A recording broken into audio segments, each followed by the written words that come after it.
Hi guys! Good afternoon! Welcome back po dito sa Gandara SOY channel for Showbiz Update.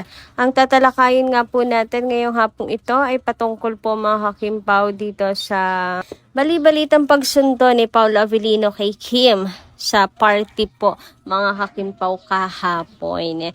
Grabe, isang nakakakilig na ayuda na naman nga ito mga kakimpaw. Pero syempre bago po yan, i-click nyo po muna ang subscribe button natin at notification bell na nandyan sa baba para mag-i-updated kayo sa mga susunod natin chika. And ito na nga, pag-usapan na natin mga kakimpaw ang mga update natin para sa hapong ito. And unahin na natin pag-usapan ang reaksyon at opinion ng mga Kim Pao fans regarding sa mga nagdaang balita kina Kim and Paolo. So, ito nga po ay mula kay Ma'am Dina La Fortesa. Magandang hapon sa inyo at shout out.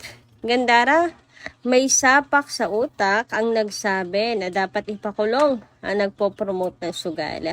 Iyan ang tunay na TANGA. Paano ipapakulong kung legal yung sugal na Bingo Plus? May lisensya at nagbabayad ng buwis ang Bingo Plus. Sa usapin kay Lakam, si Lakam ang humikayat kay Kim na tanggapin ang Bingo Plus. May sapak ang mga taong nagsasabing impokreta si Kim na kunwari mabuting tao pero sumusuporta sa sugal. Sila ang hindi ipokrita sila ang impokrita dahil mas gusto nila mabuhay na masama na nilalait si Kim. Mabuting tao, mga bashers, at masaya sila sa panalait kay Kim. Mga bashers ni Kim, puro AB, normal. Nako, super agree po ako sa inyo, Madam Dina La Fortesa. Kasi nga naman, nagbabayad po ng buwis. Lisensyado po ang Bingo Plus. So, ano po ang ikakaso nila kay Chinita Princess dahil nag-promote po siya nito? So, wala po silang mailalaban po kay Chinita Princess, mga kakimpaw. Huwag nilang tinatakot si Kim.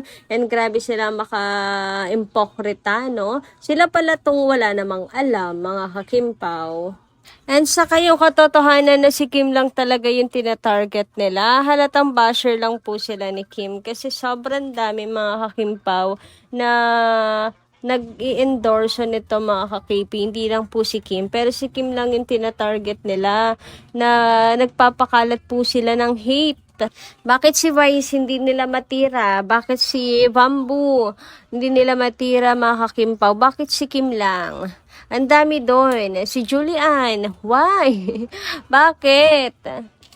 Ano ba nagawa sa inyo ni Kim Chiu para lagi nyo na lang siyang silipin? Para lagi nyo na lang siyang sirain?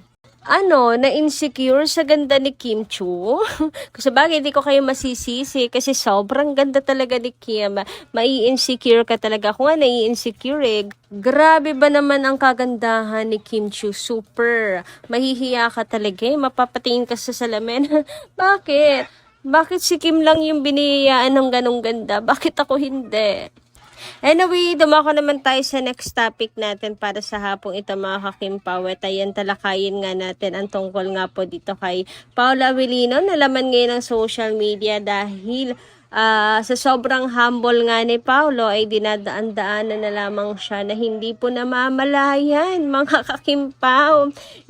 Paolo Avellino na pala yun. Sobrang low-key lang din naman po kasi talaga ni Paolo Avellino mga kakimpaw. As in parang kaya-kaya niya rin makipaghalubilo na para bang hindi sikat na artista mga kakimpaw. Sabi nga dito, yung parang hindi sikat very low-key lang talaga yan siya pag nakahalubilo sa mga tao. Kaya paano hindi mo ma-appreciate ang isang Paolo Avellino? Very humble sa kabila ng kasikatan niya. Walang kayabang-yabang sa katawan. #Kim Pao lang sa kalam or malakas. Grabe naman nga yan mga kakimpaw. So, totoo naman kasi na napaka-humble po ni Kim and Paolo. And may kwento po kasi yan mga kakimpaw. May video doon na masyado silang busy kay Kim at hindi nila namamalayan. Dinadaan-daanan na lang pala nila ang isang Paolo Avellino. Paano ba naman kasi napaka-simple ni Pao. Parang hindi po celebrity mga kakimpaw. Parang hindi big star kung umasta mga kakimpaw. So, super humble, super low-key. Low profile lang talaga si Paolo Avellino mga kakimpaw. Ayan, napakasimple lang din kasi niyang manamit. Naka-face mask, naka-hoodie, or naka-cap mga kakimpaw. As in, super simple lang talaga niya. Pero ganun pa man, ayan, kapag si Kim Chiu ang kanyang kasama, ewan ko ba mga kakimpaw, pero napakalakas ng dating ni Paolo Avellino, as in super. Napakalakas ng dating, lakas ng appeal mga kakimpaw. Yung kahit simple lang siyang manamit mga kakimpaw, pag si Kim yung kasama niya, grabe, nagta times 10, times 20 yung kanyang kagwapuhan. Katulad na lang ng video na to mga kakimpaw, as in, napakalayo pa niya ni Paolo ha.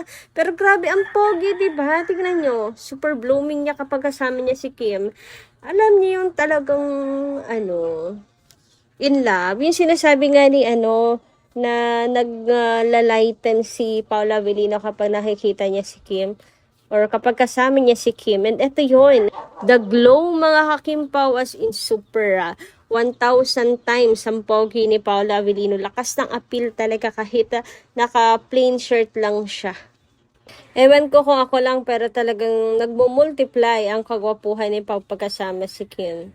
And speaking of kapugian, mga kakimpaw, eto na nga at plus point na naman ang kapugian ni Paolo Avellino dito sa ating update kung saan ay may pagsundo po kay Chinita Princess mga kakimpaw di umano dito sa party ni Darren Espanto, ng bestie ni Kimi na si Darren. Kasi birthday po ni Darren mga kakimpaw. So nagkaroon na celebration, ng party, and nandyan din po ilang host ng showtime mga kakimpaw, friends. And balita ko mga kakimpaw ay after daw po ito ng photoshoot ni Kimi. So talagang si Kim po ay always may time, nakakahanap ng time. Kasi understandable naman, mga kakimpaw na pagod siya, so dapat ipapahinga na lang niya kasi may work siya, pero hindi, di ba mga kakimpaw? At dumiretso siya dito. Syempre, iba pa rin talaga yung presensya kapag nandyan ka. Saka best friends sila mga kakimpaw. So, pagod si Kim Chiu, kaya ang balita po, nagpasundo na lang kay Paolo Avellino. And grabe, napaka husband duty naman ni Pao para sunduin niya si Kimi. Kaya sigurado, nako, kilig po ang mga host doon, kilig yung mga nasa party doon, mga kakimpaw. Kasi finally happy na ulit ang puso ni Chinita Princess. Ikaw ba naman sunduin ng isang pogi? Mga kakimpaw, paano pati ikaw talaga makikitokso-tokso na rin. Pero sa totoo lang, hinahanap ko si Paolo Avellino dyan. Ewan ko kung ako lang ba, pero hinahanap ko ang kimpaw sa party po ni Darren. As in yung together silang dalawa magkasama ganyan. Nakalimutan ko na hindi nga pala mga kakimpaw mahilig sa party si Pao, and ito po ay sa friend naman ni Kim.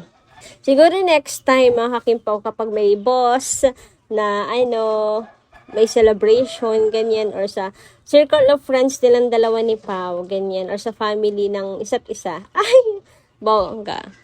Baka doon may makuha na tayong ayuda na present ang isa't isa mga kakimpaw. Anyway, ito na nga po ang full chika mga kakimpaw ni Kikay. Sabi niya rito, happy birthday Darren, salamat sa paayuda. May gwapo pala na sumundo kay Kimi kagabi after party. Alam na pagod sa shoot, kaya may pagsundo yan. Birthday ni Darren last night, may sila. Nandun mga showtime host. Si Pao daw ang sumundo kay Kimi. Ang tamis naman ay Anyway, dumako naman tayo dito sa comment po ni Miss Leoncia Talian. Sabi niya rito, unbuttered si Kim sa mga bashers. Ayan. Naku, sa true lang kayo dyan, Ma'am Leoncia. Talagang unbuttered si Kim sa mga bashers na yan. Katunayan po niyan, sa halip na magpa-apekto, si Kim Chiu po ay nilapagan pa sila ng kanyang mga bongga at kabog na photoshoot mga kakimpaw. O diba? Ang kanyang fashionista pics sa Paris mga kakimpaw. Grabe naman nga yan. Ayan, at nilapagan pa ni Kimi ang mga bashers ng magaganda niyang pictures.